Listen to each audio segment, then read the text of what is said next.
Okay, can you see my slides? Yes, sir. Yes. All right. So welcome to this class, Bioorganic Chemistry, CY 515. So this is one of the really courses that teaches about a lot of things you might not have encountered earlier.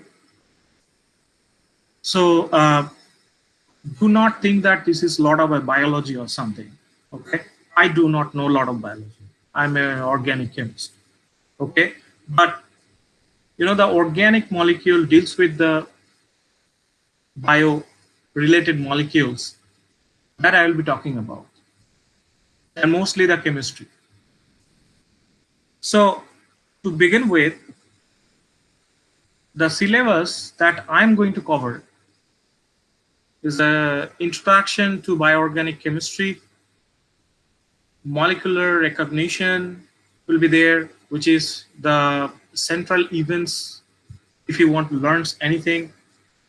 Non-covalent interactions, biomolecules, amino acids, carbohydrate, lipids, nucleic acids, and properties and biological importance of amino acids. We're going to cover synthesis of peptides, solid phase, solution phase, and their mechanism, their properties. How do you make a cyclic peptides? How do you make a stable, enzymatically stable peptides? And another important thing that that you can staple, the multiple papers, but I will show you here the how do you staple a peptide and what is the purposes. So we'll be talking about the protein synthesis and structure, mainly chemical synthesis of protein, protein structure, folding, non-covalent interactions, protein secondary structure determination, measurements, protein peptide stability measurements, enzymes, catalytic side chains, geospecificity and rate enhancement, enzyme mechanisms.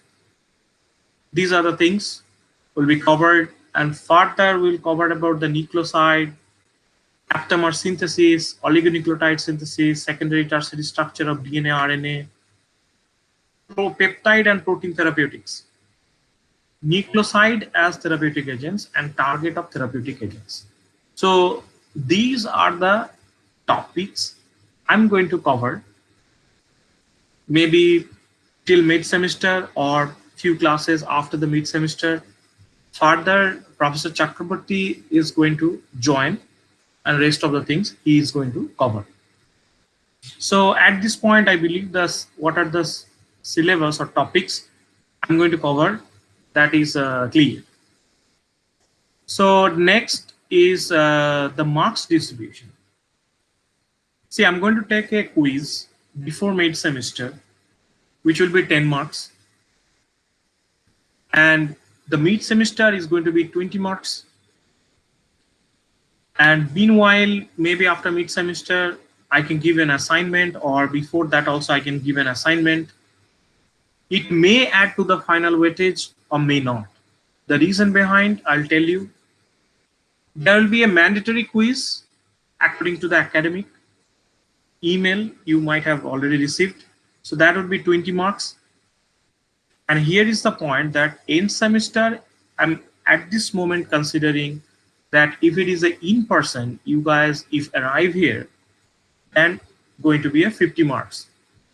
So it may change based on the current situation. That's why I wrote it the assignment.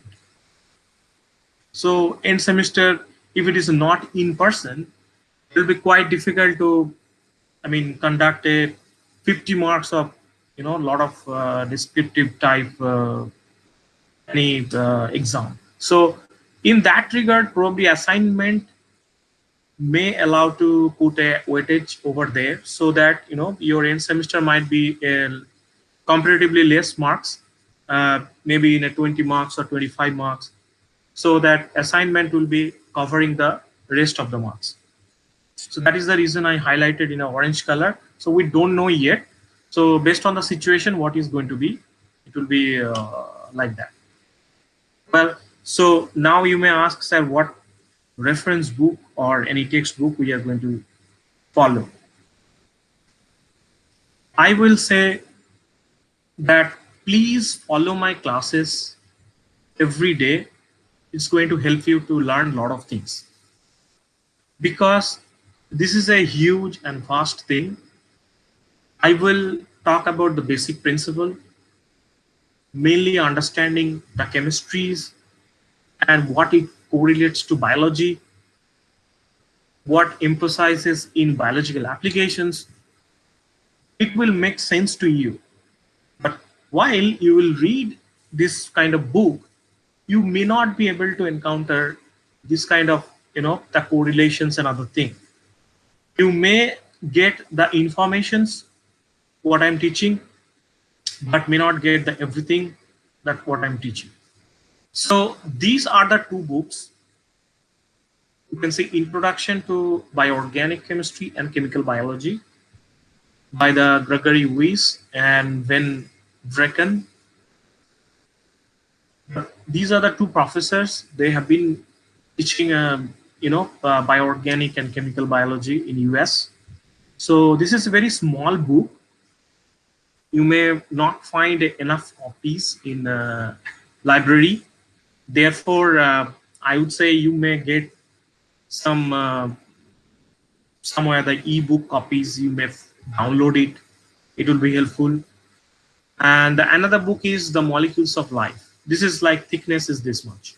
This is one of the best book in my life. I think that if you would like to understand the the molecules how behave, that would be the best way to approach that how this book has been explained. That is really really great way they have explained the things. And kind of like a, you will see that you have seen the biochemistry book, how it looks like Boit and Boit or some other Ledingers. This is the size is like that, but the way the molecules of life they explain, it's very different in the biochemistry book. There are a lot of physical chemistry aspect, that means biophysics basically. Don't be like feel like it's a scary or something what he's going to talk about. So it's not like anything you can't understand. Everything you will be able to understand. It is the way it has been written. It's almost like a biochemistry approach, but explained properly in physical chemistry perspective as well as the chemical principles. So these are the two good books you can look at and then download. The Molecules of Life you might not find in our library, but I'm sure that you may able to download through the internet this book as a ebook. So let's begin with the thing that what is bioorganic chemistry? That's the first thing you need to know.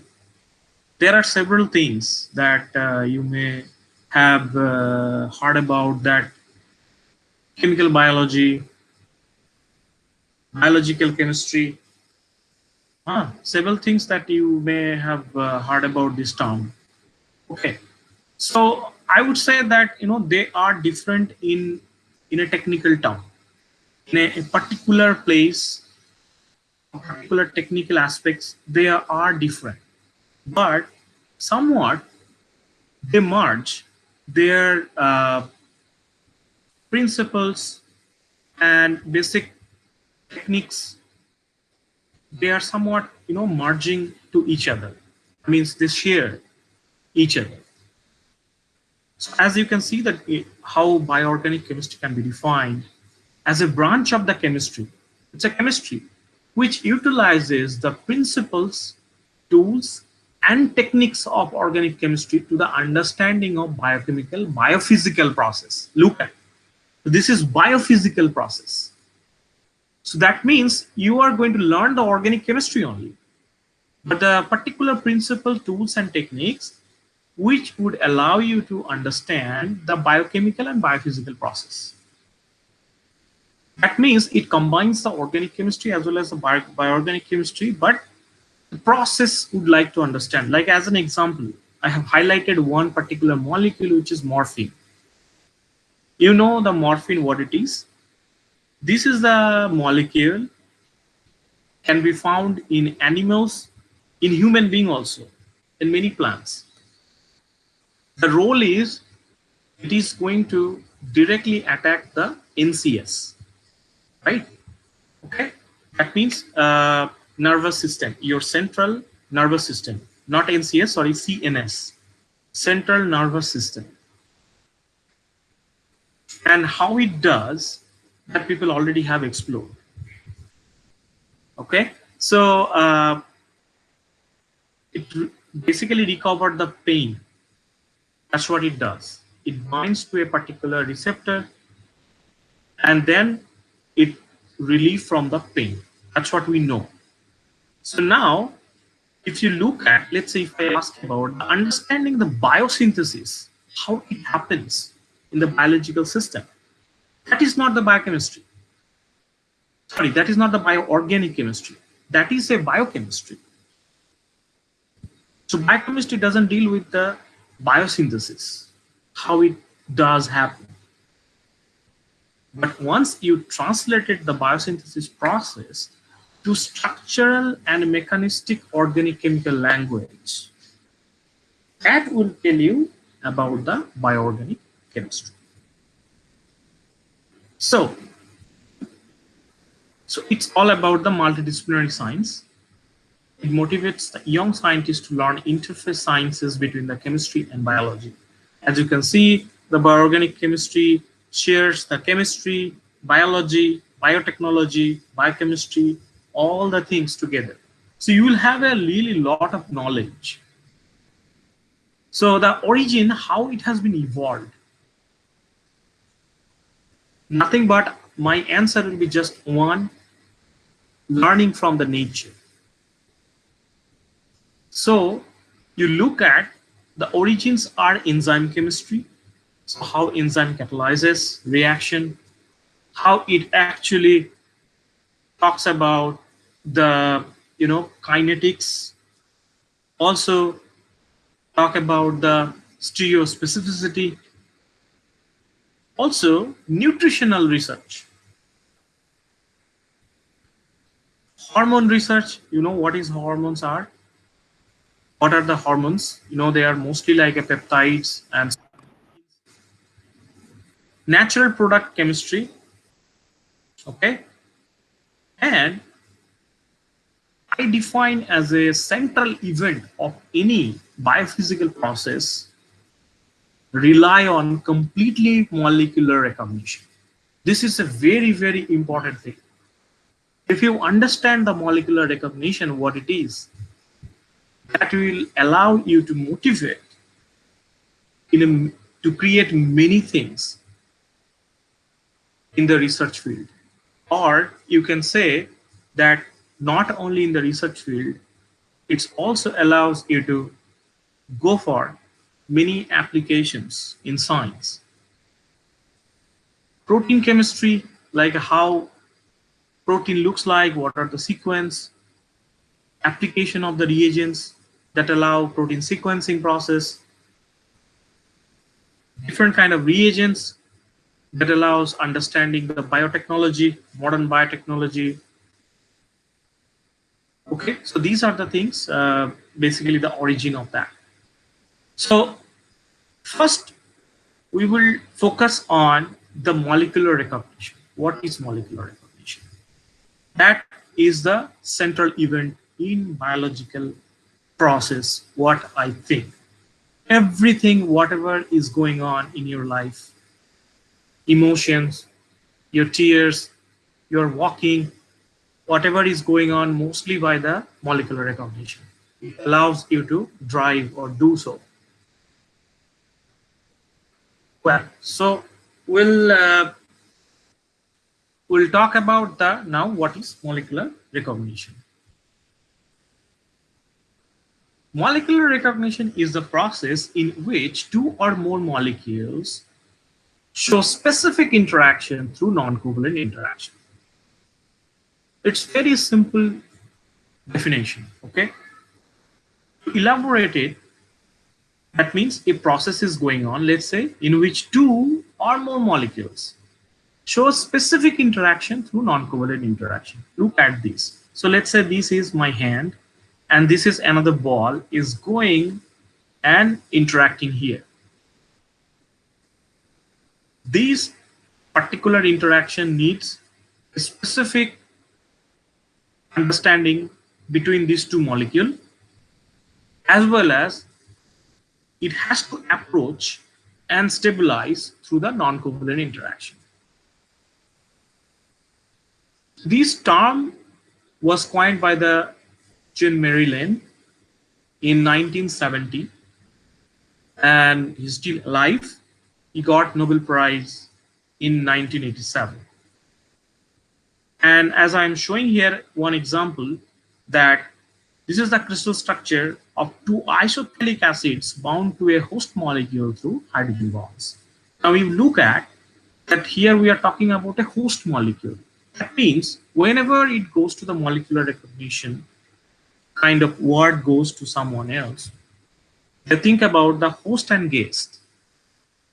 That means there should be a big molecule that interacts with a small molecule, or it could be a bigger molecule and interact with another bigger molecule. So one will be host, another will be guest.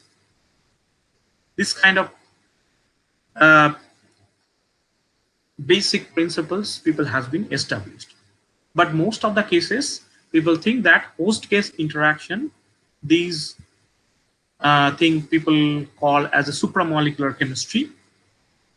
And in that case, one will be a bigger molecule considered as a host, and another will be a small molecule that go and specifically interact and stabilize. That's a host-guest chemistry. Another way to tell.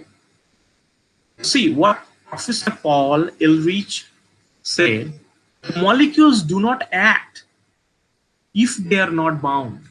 See, that what does it mean? It says a lot of things.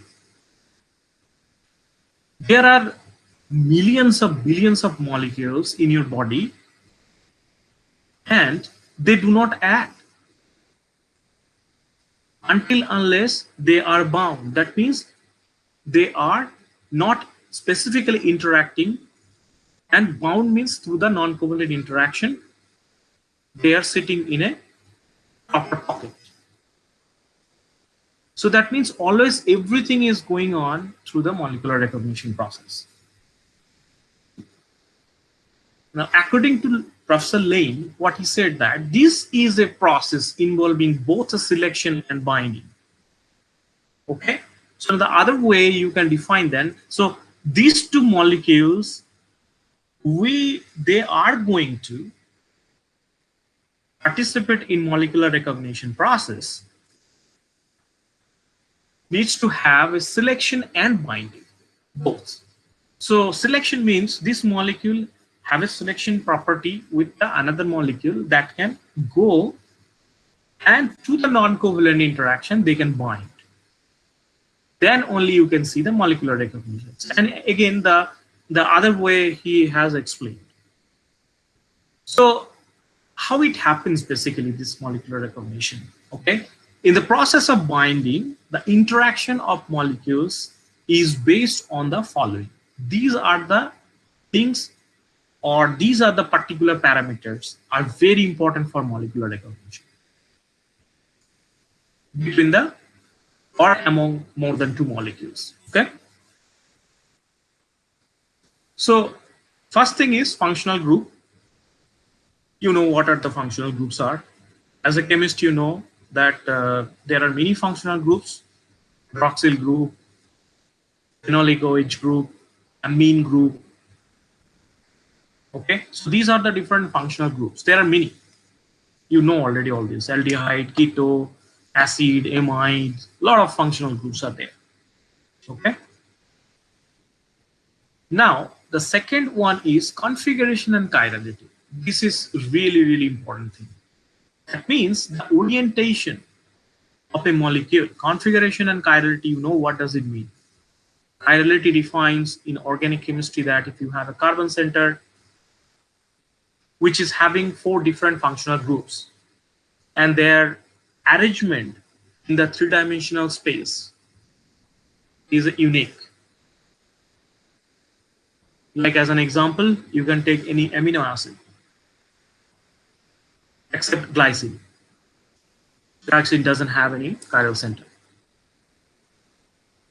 Now, size and shape. Of course, if it is a very big, this small molecule cannot bind over there. Okay, so size and shape is matter. How big your size is, and shape means like, is it a, like, let's say this is size is constant. Now here it is like this, it is like this. There are 2 different shapes, and this shape, let's say, allowing to the proper molecular recognition, specific recognition. Okay, so that means size and shape both are very important. Various interactive bonds, that means the surrounding that there are several bonds. Let's say if you have a host molecule and guest molecule, and their bonds, how they are connected with, that is also very important, because otherwise it's not going to fit the host and guest. Like another way to explain it, the conformation. I talked about the configuration. Now I'm talking about the conformation. Conformation means that allows to rotate. 2 atoms are connected, let's say like that, and it can rotate, right? Can have a different conformations. You know about the butane very well. The Koch conformation, you know, anticlinal, synclinal. These are the all kind of a conformation, and you know which one is the stable. You know that. That means these various interactive bonds, but it's the stable form also is one of the factor that allows specific recognition. Positioning of the molecule, that's also true. That means, let's say this molecule binds this way, it's not going to bind this way, because that won't allow the specific recognition, may not form the hydrogen bond, may not be like interacting with the hydrophobic interaction, nothing. So these are the 5 important parameters for the molecular recognition.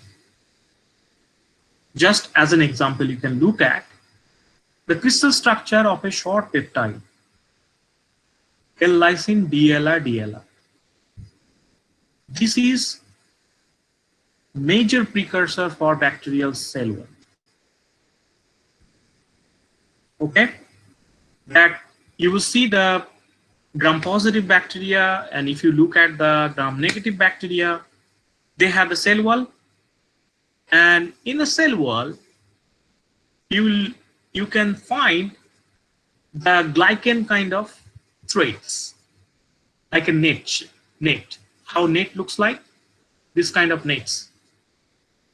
Okay, so these nets you can look at, like I can tell you in the board. So let's say these are I'm talking about. So now this is mainly the glycans. Now these glycans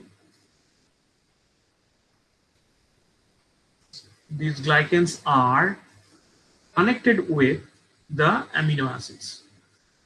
So consider this is amino acid. Let's say this is a D-alanine, this is a D-alanine, this is a lysine.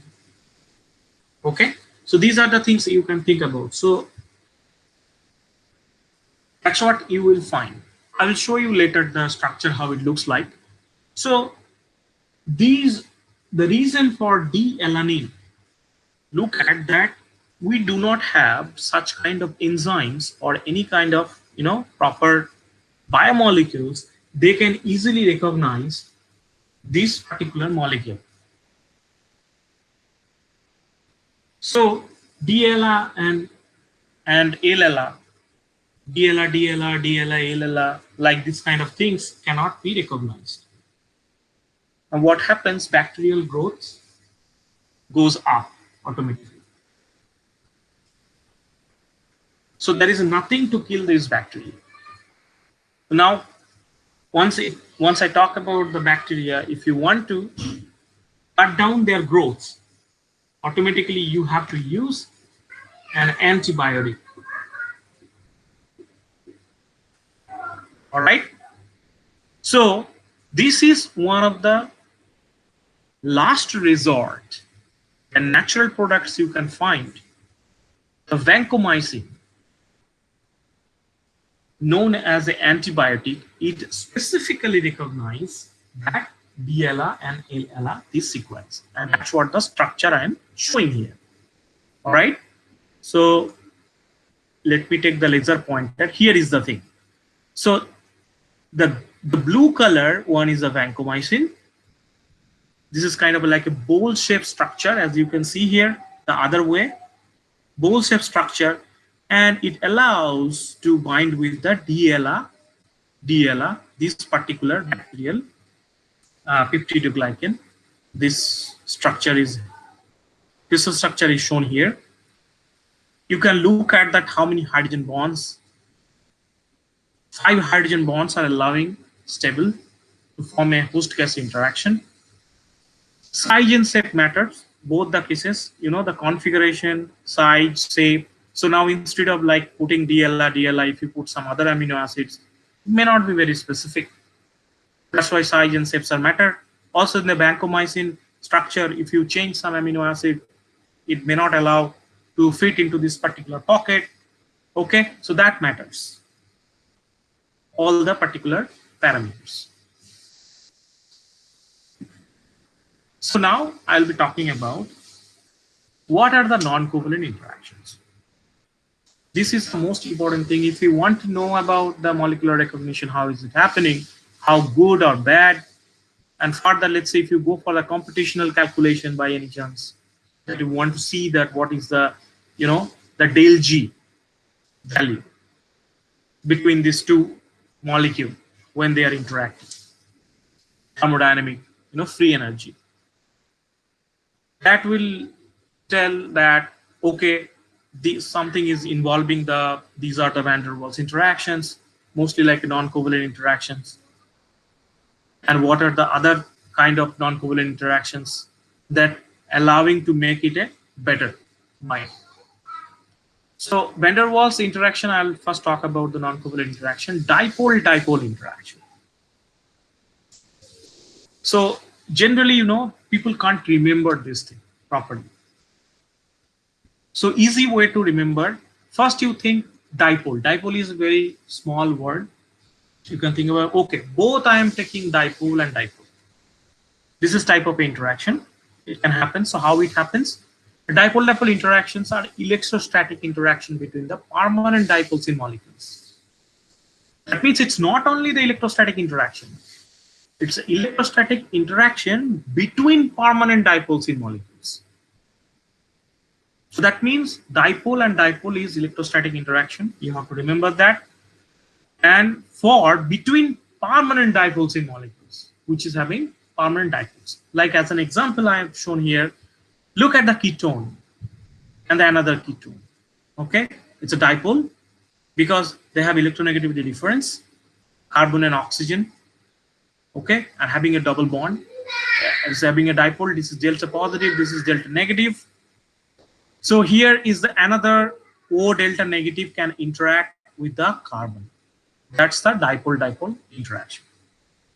Now you forget about the dipole-dipole. Keep one dipole and remove another dipole and put the induced dipole. That means dipole-induced dipole. What is happening here? That means one dipole is already there. This another way people define them as a Debye force. There's already existing a dipole and induced dipole. So a dipole-induced dipole induction is due to approach of a molecule with a permanent dipole, as I already talked about. That means one already dipole, another one get induced when they are nearby. let's say a neutral molecule. This is neutral molecule, and you know how a atom or molecule particularly they behave. They have a positively charged in their particular talk about atom. There's a positively charged in the nucleus, and surrounding electrons are roaming around.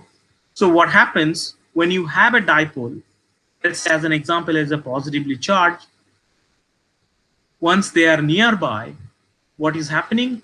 The electrons which are mobile surrounding the atoms, they get interacted with the positively charged nearby any particular atom or molecule. Now what happens? Eventually yields up a positive and negative charge separation in a particular atom. Automatically what happens? There is an interaction. And next I'm talking about the induced dipole. Now in their case, you can see the induced dipole means there's a no permanent dipole existing, but they induce each other. It's also known as a London dispersion force. So how it happens?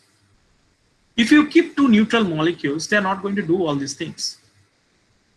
These are the things mostly exampled from the crystal structure of a protein or any biomolecules, or let's say later on, any particular model molecules, they are forced to form a particular structure. Okay, let's say as an example, let me just erase this.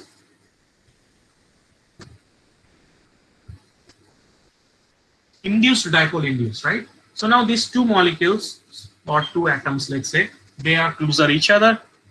They're never going to do all this if you put it into the solution. Just in a solution, if you keep it, they're not going to happen. But if you put a box, okay, restrict them to move, so that what is going to happen? They are going to induce each other.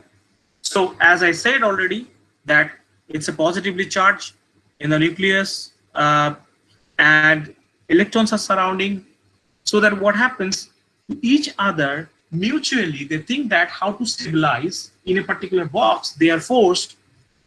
So what happens, that positively charged and negatively charged, they just induce each other, and they are in equilibrium. You can see this shift their charges, and can happen like this. Okay, and mutually induced dipole, they are very transient, as you can see. As I already said, that they're just in an equilibrium. They change their position, like a positive charge and negative charge. If it is within a moment, you will see that they have changed, that this is negative and this is a positive. So that means they are mutually working on to stabilize their position in a particular system. System means when you are forced in a particular box, so they don't have any other option to move out. Like where do you see like that? Let's say if you have a big biomolecules like a protein or any kind of other glycans, or let's say if you look at the DNA, RNA structures, all these particular bigger biomolecules where they fold into such a condition that they are forced to form this kind of interaction to stabilize this particular structure. Well, so now look at the next is hydrogen bond. Okay, so we are finished with the van der Waals interaction. Now you look at the hydrogen bond. Hydrogen bond is primarily electrostatic force. You can see that. Look at this is the again electrostatic force. They are electrostatic force of attraction between a hydrogen atom which is covalently bound to a more electronegative atom or group, particularly the second row elements, nitrogen, oxygen, or fluorine. This actually define already that it has to attach with a electronegative atom. That means what is going to happen? Automatically you can see that the electronegative difference will automatically make the hydrogen is more delta positive in nature, if it is a nitrogen or oxygen. So now what is going to happen? Delta positive, and if you have an electron dense any other atom, they are going to make a kind of electrostatic interaction, which is known as a hydrogen bond. But these hydrogen bonds are not easy to make it. It needs such a condition. That means it needs to have a, again, look at this parameters, positioning of the molecules. I talked about this parameter.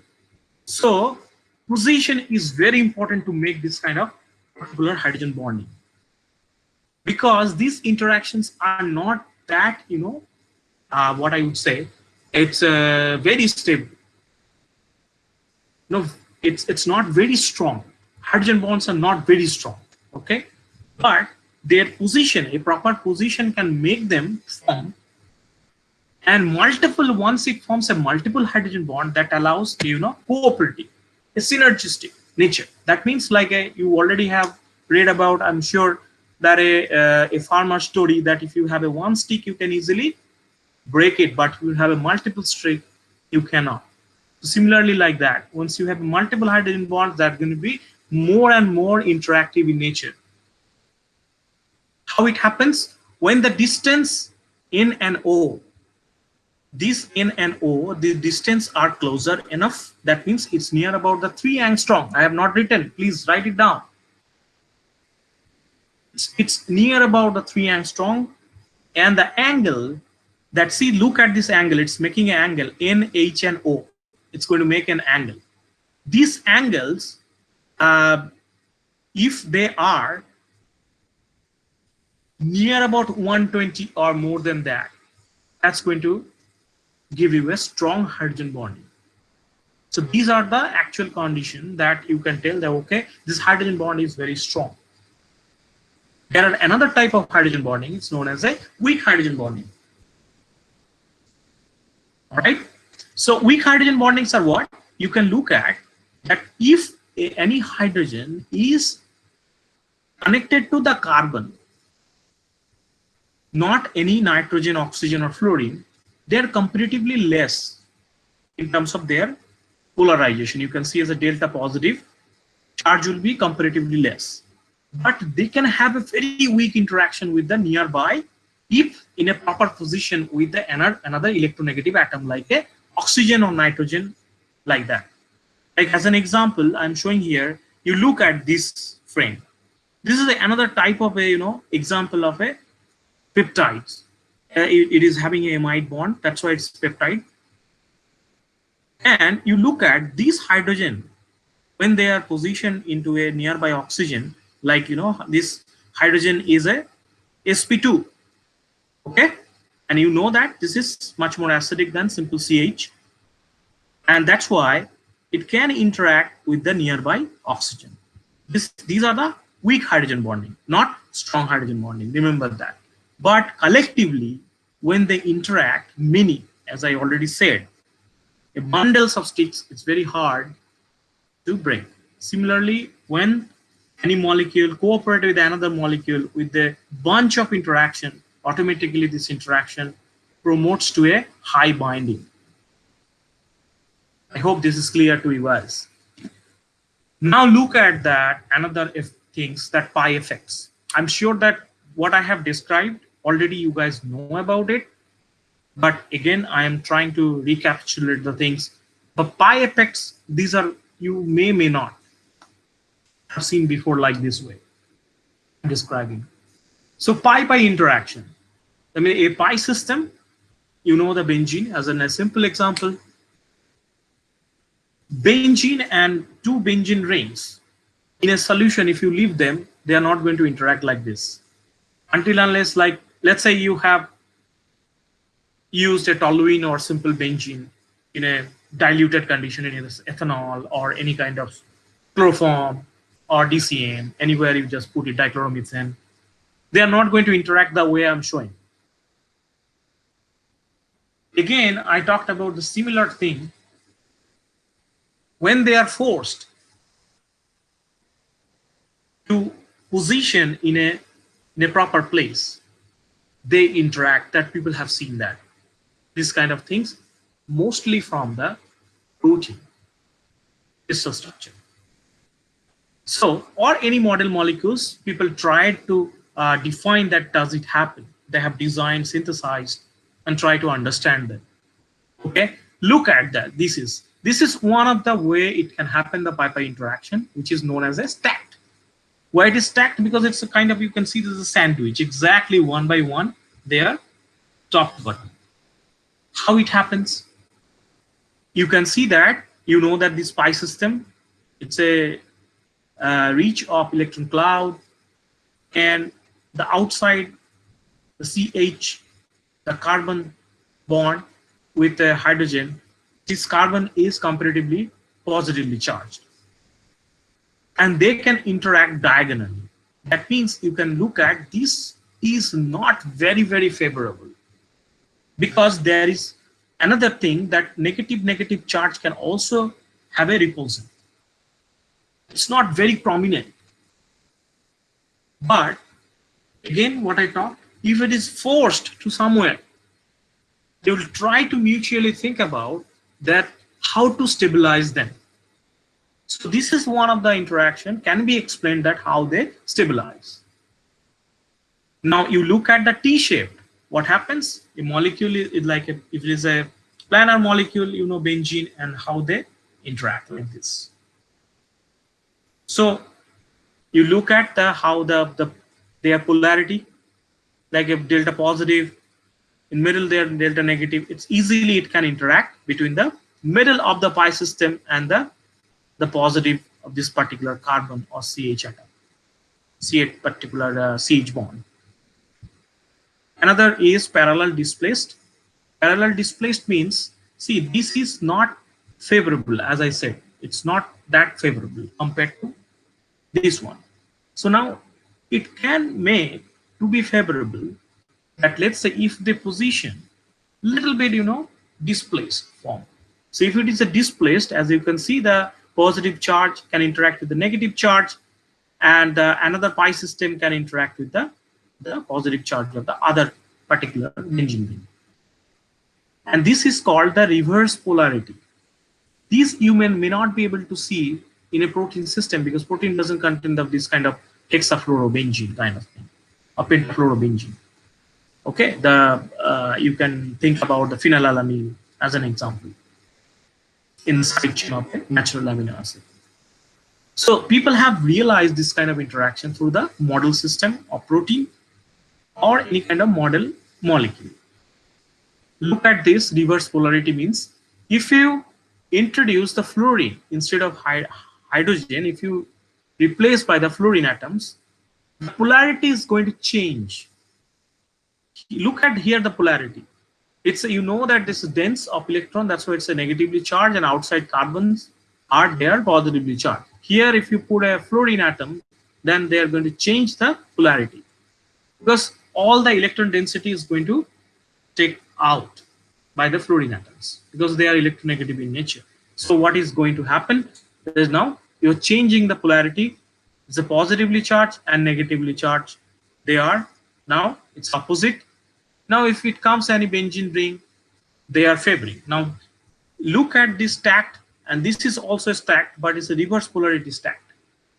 Now this is much more favorable interaction you can look at. Other than that, you can look at other type of interaction. You already you may know, may not. Also look at the CH pi. This is a pi system of another pyridine to another pyridine. Let's say this is positively, polarity was delta positively charged, and this is electron cloud. Negatively charged can have a CH pi interaction. Cation pi interaction. Pi means already you know what it is, electron density into the system, and a metal is positively charged so that it can interact. This is called cation pi interaction. Now you look at the anion pi interaction. What is the anion pi interaction? In that case, the particular planar pi system is deficient like this. What I have reverse polarity I talked about. Okay, so comparatively less electron density in the system, in the pi cloud, and a chlorine atom or any kind of, let's say, halide atom, they can interact because they have a rich pi cloud or pi electrons. Rather, you can say is a simple lone pair of electrons. They do have negatively charged. They can have interaction with that in the polar system. Also, you can see the y equal to O and N. When it is y equal to O and N, y H pi interaction, you can also see that, like this kind of interaction. So it's a not a y, I probably it's a x will be O and N. So that automatically these particular bond will be polar, H will be delta positive, and it can interact with the kind of system like indole, given the example. You can also look at the interaction between the lone pair and pi system. The lone pair, if you have, as I here also I talked about similar kind of thing. If you have a lone pair, it's not negatively charged, but it is a lone pair. That's why we define as a lone pair. It's a, as you can see, it's a completely anion.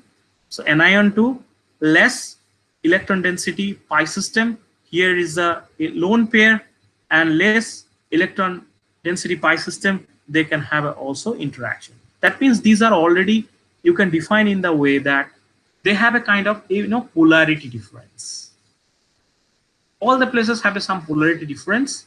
That's why they are interacting. The pi-pi interactions are mostly established by this way. All right. Next, we are moving to the halogen bond. This is the last slide, and we'll finish this. The all kind of non-covalent interaction.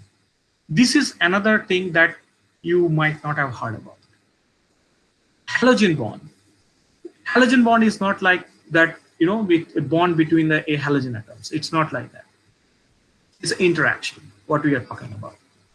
Look at first this picture, and then I will describe. So let's say you have a particular halide atom connected with any alkyl or aromatic or any kind of other, let's say, halogen atoms. It could be. Now, what happens, based on their property of particular halogen atoms, it can create a electrophilic end or a nature of a particular atom which has a hole, kind of a hole. It's a concept. It's forming a hole, does not have the electron density. So if it is forming a hole, that means it's a vacuum, not having electron density. The other small nucleophile can interact into this hole. That's the thing. And many people in the last 2 decades, I think these things are really, I think people are so excited about discovery of this particular halogen bond. And many people have defined different ways. That's why IPAC system, they can control it. They have advocated, and then they have defined this way that a halogen bond occurs when there is a evidence of a net attractive interaction between an electrophilic region associated with the halogen atom, that is in a molecular entity, total molecular entity, and a nucleophilic region in another or the same molecular entity. Maybe in the same molecule it can happen, because if it's a big molecule it can happen, or between the 2 molecules it can happen. So look at, these are the examples. Okay, so now CF4, if fluorine atoms are small in nature, and it's electron dense, chlorine a little bit bigger, but electrons are not that spread out. Comparatively, when you compare with the bromine, yes, that electrons are more, separated, or between the, interaction between the nucleus and the orbital system. And go to the iodine, it's much bigger in size, and electrons are scattered here and there, and the nucleus is almost like a negative positively charged, which is electrophilic end kind of. And it will be much more, this particular iodine atom will be electrophilic in nature when you attach to a particular molecular entity, which can take almost the electrons to the other side.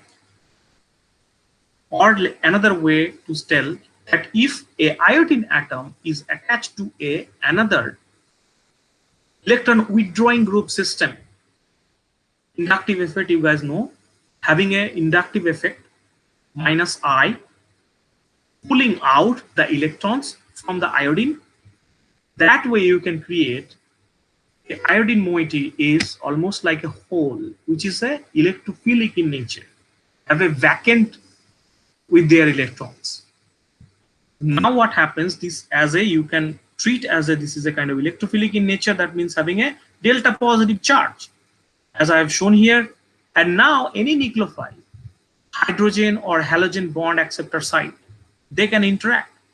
Like iodine can interact with hydrogen, or iodine can interact with like this kind of iodine, which is having a vacant side or electrophilic end, can interact with the another halogen atom. Like let's say fluorine, chlorine, which is having a more electron density, can interact.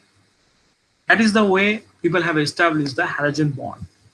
And this is the example that I am showing here. You look at the CF4, CF3Cl, CF3Br, CF3I. Now what people have seen that this is the molecular orbital diagram, that not diagram, sorry. This is a kind of electron density diagram. Okay. So electron density is showing here that red means it's a spot of electron deficient. It's a hot spot of electron deficient area. So that clearly tells that the iodine, the whole iodine atom, one of the side, it's actually creating a electron deficiency.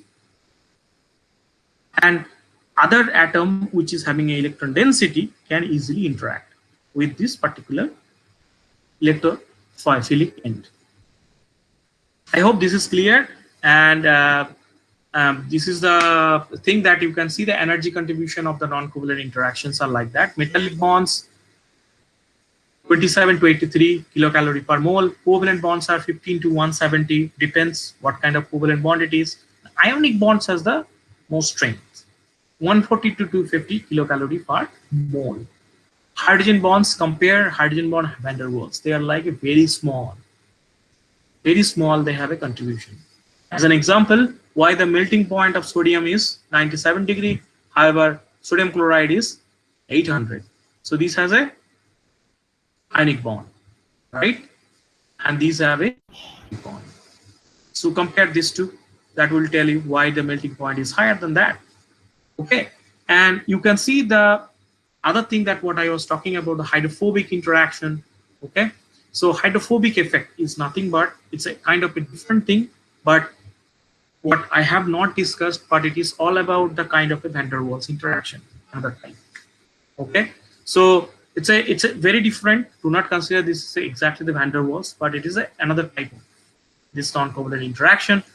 So look at how gecko or a lizard, they walk on the wall.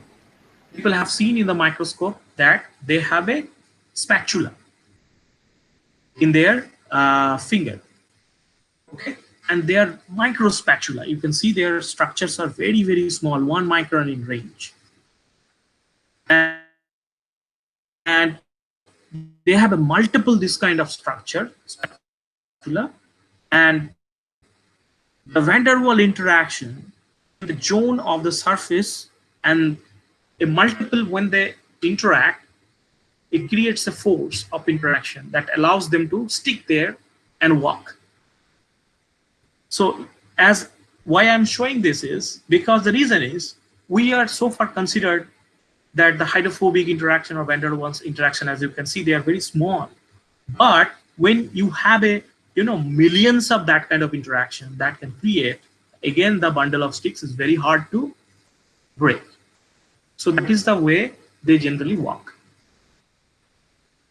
Okay, so here I am ending this class, and the next class what we'll be talking about the role of the solvent in the molecular recognition and type of the molecular recognition in biological systems, how it happens. Okay, these are the things I'll be talking about. If you have any question, please let me know.